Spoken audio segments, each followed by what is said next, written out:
क्योंकि ये स्टाइलिश और अट्रैक्टिव दिखते हैं। लेकिन प्रॉब्लम ये है कि बाल सेट करते समय तो अच्छे लगते हैं, लेकिन कुछ टाइम बाद बाल वापस से फ्लैट हो जाते हैं और फ्लैट हेयर आपका पूरा स्टाइल खराब कर देते हैं। और ये प्रॉब्लम बहुत कॉमन है। पहले मेरे साथ भी ऐसा ही होता था, लेकिन अब मेरे बाल कुछ ऐसे हैं। अगर आपको भी वेवी हेयर चाहिए, तो मैं गारंटी देता हूं कि आपके बाल फ्लैट हेयर से वेवी हेयर की तरफ जा सकते हैं।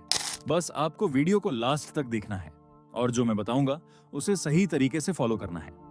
आज मैं तुम्हें 3 सिंपल स्टेप्स बताऊंगा जिससे तुम अपने स्ट्रेट हेयर में ज्यादा टेक्सचर, वॉल्यूम और नेचुरल वेवी लुक क्रिएट कर सकते हो। और लास्ट स्टेप सबसे इंपॉर्टेंट है, क्योंकि वही डिसाइड करेगा कि तुम्हारी वेव्स कुछ टाइम तक टिकेंगी या नहीं।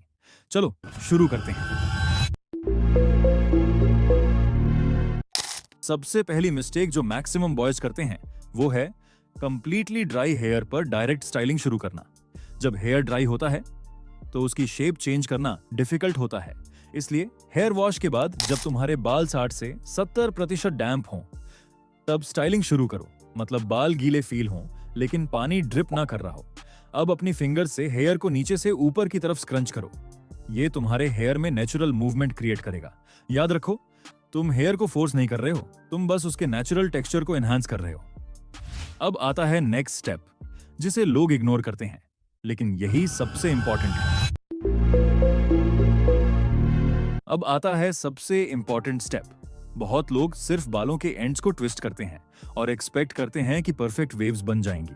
लेकिन नेचुरल वेवी हेयर स्टाइल के लिए सिर्फ एंड्स इनफ नहीं होते। अगर रूट्स फ्लैट हैं तो पूरा हेयर स्टाइल फ्लैट लगेगा।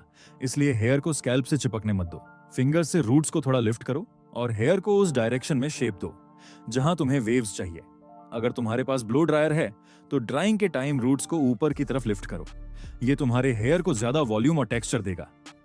लेकिन अभी तक सिर्फ वेव्स क्रिएट हुई हैं। सबसे बड़ी प्रॉब्लम अभी भी बाकी है, क्योंकि ज्यादातर बॉयज यही मिस्टेक करते हैं। उनके बाल शुरुआत में अच्छे लगते हैं, लेकिन कुछ आवर्स बाद वापस फ्लैट हो जाते हैं। अब बात करते हैं उस स्टेप की जो हेयर स्टाइल को होल्ड करने में हेल्प करता है। अब लास्ट स्टेप है हेयर स्टाइल को मेंटेन करना। स्टाइलिंग के बाद एक कॉमन मिस्टेक होती है बार बार हेयर को टच करना। जब तुम हेयर को शेप देते हो तो उसे सेट होने का टाइम चाहिए। अगर तुम बार बार हाथ लगाओगे तो टेक्सचर ब्रेक हो जाएगा और वेव्स जल्दी खत्म हो जाएंगी। तो स्ट्रेट हेयर को वेवी लुक देने के लिए तुम्हें सिर्फ 3 चीजें याद रखनी है।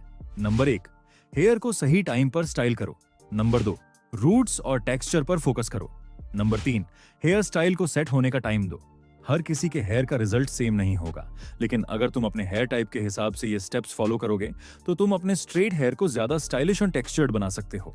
अगर तुम्हें मेंस हेयर स्टाइल, ग्रूमिंग और ड्रेसिंग स्टाइल से रिलेटेड प्रैक्टिकल वीडियोस चाहिए तो चैनल सब्सक्राइब कर लो और स्क्रीन पर जो वीडियो आ रही है